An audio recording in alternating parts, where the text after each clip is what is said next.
Sa isang paupahang bahay sa Manila, magkakasama ang magkakaibigan. High school best friends sila Anika, Mel at Zoe. Lahat sila ay dalaga pa. Nagsisimula ng buuin ang kani-kaniyang pangarap. Si Anika ay Bulakenya, 25 years old, professor sa isang sikat na private university at kasalukuyang kumukuha ng Bachelor of Laws. No boyfriend since birth ika nga. Maamo ang maganda niyang muka. Mga 5'6" ang taas, makinis at pino ang kayumangging balat. Maganda ang hubog ng katawan kaya magandang magdala ng damit. Sa kabila ng kanyang hitsura, mukhang mahiyain si Anika. Parang sinaunang dalaga. Matipid siyang magsalita at bihira ding ngumiti kahit napakaganda ng hanay ng mapuputing ngipin. Mahinhin, hindi lang ang kilos, kundi ang estilo ng pananamit at pagsasalita. Hindi siya nagsusuot ng masisikip at maiikling damit, kaya naman, iginagalang si Anika sa kanilang lugar, gayon din sa paaralang pinagtuturuan. Taga Cebu naman si Mel, kasing edad niya si Anika. Manager siya sa isang malaking call center sa Makati. Maikli ang kanyang buhok na parang panglalaki. Tugma ito sa kilos, pananamit at pagsasalita niya. May pagka-lesbian kumbaga. Hindi nalalayo ang hitsura niya kay Anika kung mag-aayos babae siya. Kung hindi lang malusog ang kanyang dibdib, iisipin na lalaki si Mel. Guwapo. Full-time model naman si Zoe. Tubong Zamboanga. Lalong pinatitingkad ng manipis na makeup ang kanyang natural na gandang Filipina. Sopistikada siya at totoong nakahalina, lalo pa kapag nakasuot siya ng fitted at maiksing damit at naka-heels ng 6 inches. Lahat ay mapapalingon. Iisipin ng nakakakita na pwede siyang maging Miss Universe o Miss International. Ang mahabang binti na may magandang hubog at ang matambok na puwet ang kanyang best assets. Hindi nakakapagtaka kung bakit madali niyang napasok ang mundo ng modeling. Bihira sa isang taon na silang tatlo ay magkakasama sa bahay. Magkakaiba kasi ang kanilang schedule. Maagang pumapasok si Anika para sa kanyang 8 AM na klase sa pamantasan. Nagtuturo siya ng social sciences. Darating siya ng mga bandang 7 PM. Wala na siyang aabutan sa bahay dahil 6 PM pa lang ay wala na si Mel. Panggabi naman siya sa pinapasukang sikat na call center bilang manager. Pagdating naman niya, ng umaga kinabukasan ay wala na sa bahay si Anika. Samantala, bihirang umuwi ng bahay si Zoe dahil sa hectic ang kanyang schedule sa modeling. Palaging out of town o di kaya ay out of the country. Kung may bakanting oras man siya ay ginugugol niya sa gym o ensayo at kung wala naman ay lagi naman siyang tulog. Kaya lahat ng kanilang usapan, kumustahan at kwentuhan ay online. Kung sa bagay, ito na ang new normal. Tumunog ang cellphone. May nag-message sa group chat ng tatlong magkakaibigan. Sis, how are you today? Hope everyone is doing fine. Just a gentle reminder mga sisi, bayaran ng renta sa bahay sa Makalawa. Hi! Got it, Attorney Anika? I'm okay, no worries. Ingat lagi. Miss you all, hugs and kisses. Zoe, kailan ang balik mo sa Pinas? Miss you na. Banding naman tayo please. Next week by Saturday. Sure. Bonding, yay! Wow! Sure ba? Magpa-file ako ng leave. Sure yan ah? Anika, may problema ba? Pag-usapan natin yan sa Sabado. Sa tatlo, si Anika ang tumatayong leader at binding force. Bagaman mukhang mahiyain, sobrang lakas ng kanyang personality. Sa mga hindi masyadong nakakakilala sa kanya, deceiving at mysterious ang personality niya. Sa mga close friend niya, tulad nila Mel at Zoe, open book ang pagkatao ni Anika. Wala siyang inililihim sa mga kaibigan. Alam ng dalawa na kapag nagyayang magbanding si Anika, tiyak may problema ang kaibigan. Sabado, gaya na napagkasunduan, Tuloy ang bonding ng tatlo. Simple, sa bahay lang. Hindi sila lumalabas, mas safe at comfortable daw sila sa bahay. Walang problema kung malasing man at sumuka. May magdrama man at ngumalngal. Kung may magtanggal ng saplot at iba pang di inaasahang mangyayari. Kumbaga, kalat nila, dampot nila. Inaalala rin kasi nila ang kanilang privacy dahil may reputasyon silang iniingatan. Kahit paano kasi ay kilala sila sa kani-kaniyang mundong ginagalawan. I have been receiving text messages from unknown senders. Pinagbabantaan nila ako. Basahin nyo. Oh my. This must be serious. Nakakatakot. May pinaghihinalaan ka na ba? Why not report to the police immediately? Did you? Wala ka na bang nakaaway sa province, sa university? Baka may ibinagsak kang students o kaya naman ay OMG Anika, don't tell me na may boyfriend ka na. Baka ex mo yan. Nanatiling walang kibo si Anika. Ni ang biro ni Zoe tungkol sa pagkakaroon ng boyfriend ay di niya kinagat. Mukhang seryoso ang pinagdadaanan ng dalaga. Hindi rin niya mawari o mahagilap sa isip kung sino ang nagpapadala ng threat o pagbabanta sa buhay niya. Wala siyang alam na naargabyadong tao. Payo rito, payo roon para sa kaibigan.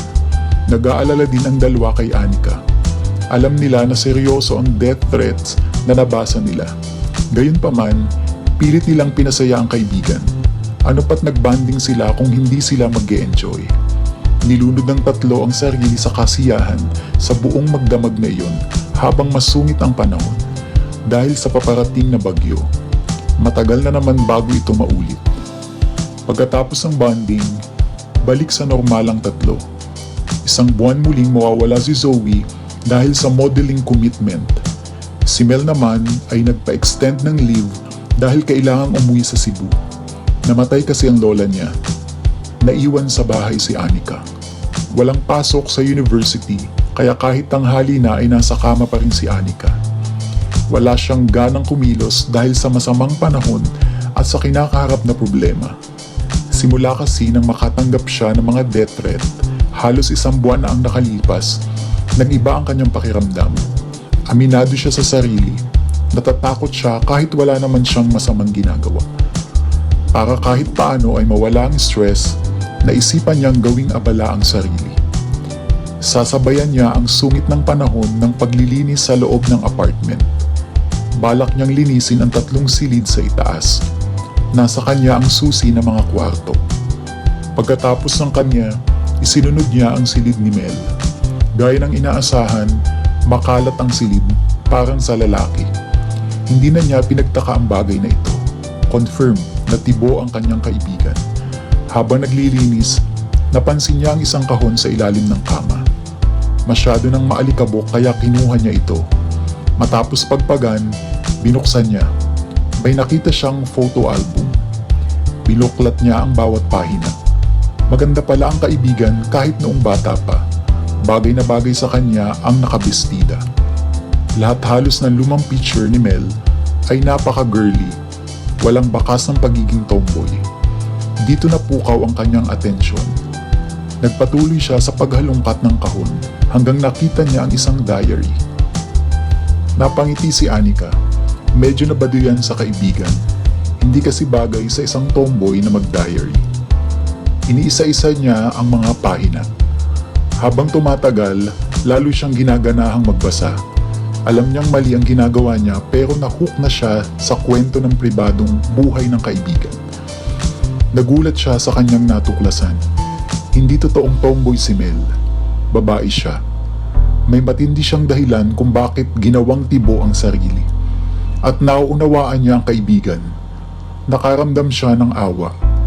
Nang tiyempong yon, tumutulo ang luha ni Anika.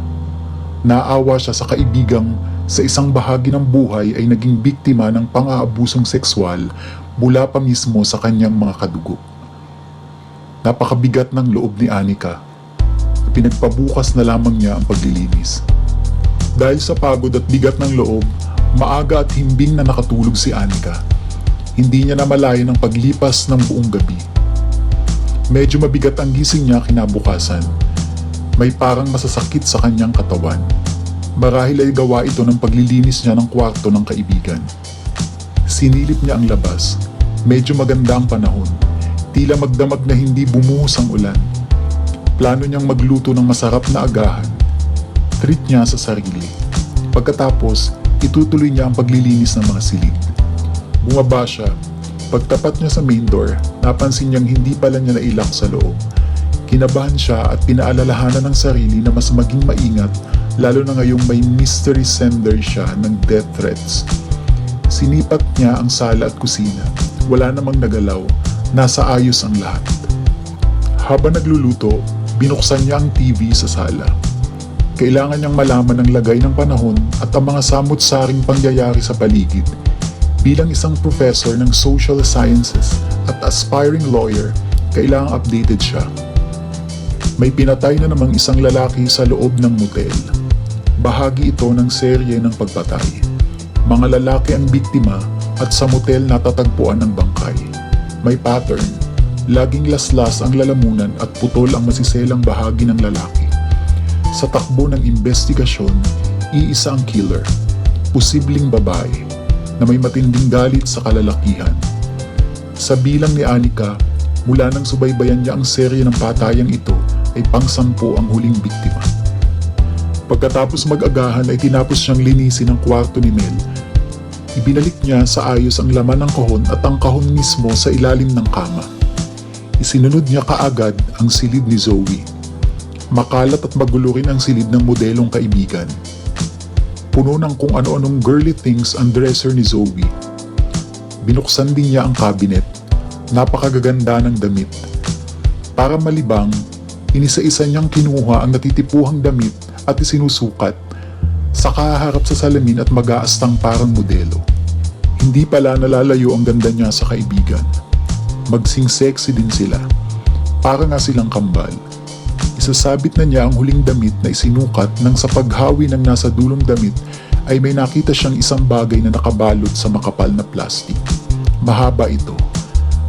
Sa tansya niya ay may mga 12 inches. Dahil likas kay Anika ang pagiging curious, kinuha niya ito.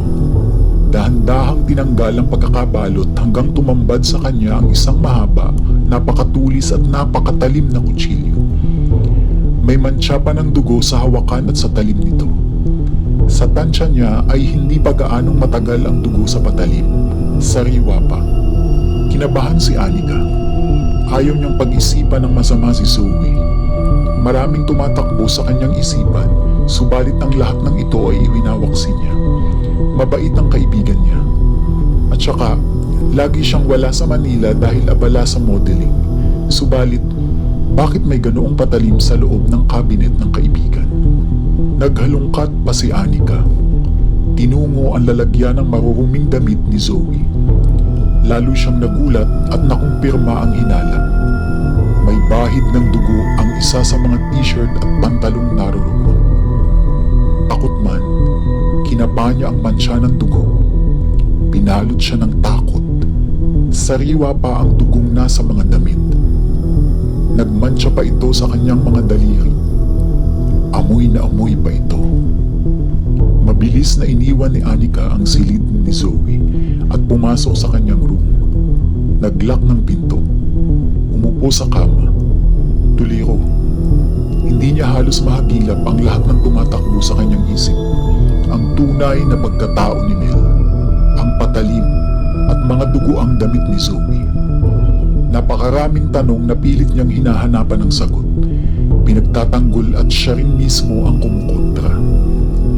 Nasa ganito siyang kalagay nang biglang may nag-text. Unregistered number na naman. Gaya ng inaasahan na niya, nagbabantang papatayin siya. May araw ka rin. Malapit na. Pagbabayaran mo lahat ng utang mo. Takot na takot si Anika. Tinawagan niya si Mel. Out of coverage. Si Zoe naman, busy ang phone. Paulit-ulit. Nagbabaka sakaling makontak niya ang mga kaibigan. Hindi para kumprontahin, kundi para humingi ng tulong. Baka hindi na niya kayanin. Patuloy na nagsasaling bayan ang mga pangyayari, katanungan at kasagutan sa isip ni Anika. Gusto na niyang sumabog. Sino ang nagbabanta sa kanya? Kanino siya may mabigat na atraso para pagbantaan ang kanyang buhay? Maya-maya, may pumaradang sasakyan sa tapat ng bahay. Sumilip siya.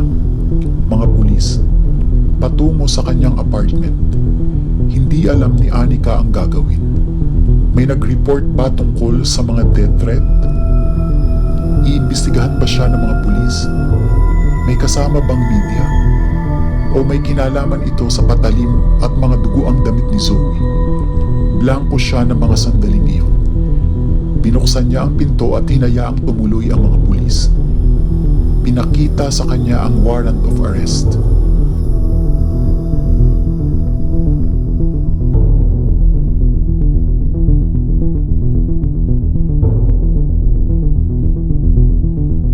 Pagkatapos ng paglilitis, nasa kulungan na si Anika. Bagaman mariing itinatanggi ni Anika, napatunayan ng hukuman na siya ang may kagagawa ng serya ng pagpatay sa 10 lalaki sa loob ng motel. Batay ito sa mga ebidensya, testimonya ng mga tuwirang saksi at mga kuha ng CCTV sa mga motel, maging sa CCTV ng inuupahang bahay. Si Anika ay may dissociative identity disorder. Isang sakit sa pag-iisip kung saan ang isang tao ay may 2 o higit pang katauhan. Ang kaisipan, galaw at pag-uugali ng bawat persona ay magkakaiba. Trauma, simula noong bata pa ang isang dahilan ng ganitong kondisyon. Binuo ni Anika sa isip at pinagalaw ang persona ni Mel na naging biktima ng pang-aabuso.